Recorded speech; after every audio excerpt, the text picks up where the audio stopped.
یہ جو عام طور پر الحاد پہ استدلال کر رہے ہوتے ہیں نا لوگ، تو ان کا معاملہ یہی ہوتا ہے کہ یہ دو چیزیں مادی ٹریک سے لے لیں گے، دو چیزیں آئیڈیلزم کے ٹریک سے لے لیں گے، اور ایک عام آدمی کو بہت متاثر بھی کر لیتے ہیں بعض اوقات. لیکن یہ ہے کہ وہ اس بات کو نہیں جانتے کہ مادی ٹریک خود کس انجام کو پہنچ گیا. یعنی یہ وہ ریل گاڑی ہے جو اصل میں آگے ٹکرا کے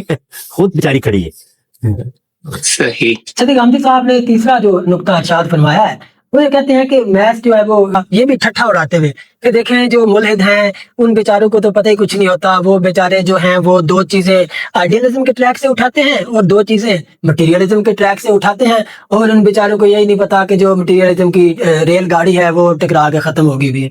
اب بندہ پوچھے کہ یہ کوئی فلسفہ کوئی ریل گاڑی ہے اور یہ اس طرح ٹھٹھے اڑاتے ہیں، پھر آپ جب مجھ سے یہ کہتے ہیں نا کہ میں تو کچھ بھی نہیں جو ہے گاندھی صاحب کے خلاف کوئی ان کو گالی دے رہا ہوں، کوئی ان کی توہین کر رہا ہوں، تو یہ طریقہ کار ہے. اب اس کا جواب بھی آپ سن لیں کہ اصل میں اس کا جواب ہے کہ گاندھی صاحب کی خدمت میں، اور بلکہ یہ جو عقیدہ پرست لوگ ہیں ان کی خدمت میں 50,000 دفعہ یہ بات پیش کی جا چکی ہے کہ جو فلسفہ ہے وہ امپارشیلٹی نہیں ہوتا، اس کو ان ٹوٹیلٹی سمجھا جاتا ہے، جس کو سبسٹنس آنٹولوجی رسل کہتا ہے. آگے جا کے دیکھیں گے کہ رسل کے اوپر بھی انہوں نے کیا ماشاءاللہ سبحان اللہ تبصرہ فرمایا کہ یہ ضروری نہیں ہے کہ آپ نے ایک ہی جس طرح، کیونکہ یہ ایک عقیدہ پرست کا ذہن ہے، چونکہ گاندھی صاحب خود بھی جو ہیں وہ امام اصلاحی اور امام حمید الدین فراہی ان سے باہر نہیں آتے اور خود کچھ اپنا بنا کے ایک کلٹ بنا دیتے ہیں کہ جو میں نے بیان کیا ہے کہنے کو تو وہ کہتے ہیں کہ میں غلط بھی ہو سکتا ہوں، لیکن اصل میں مسئلہ یہ ہے کہ ہر عقیدہ پرست جو شخص ہے وہ اپنے اپنے فرقے کو حرف آخر سمجھتا ہے اور وہ ایک کلٹ کی صورت اختیار کر جاتا ہے. گاندھی صاحب کے ساتھ بھی کم و بیش یہی مسئلہ ہے. تو یہ بات تو جو ہے وہ سارے لوگ جانتے ہیں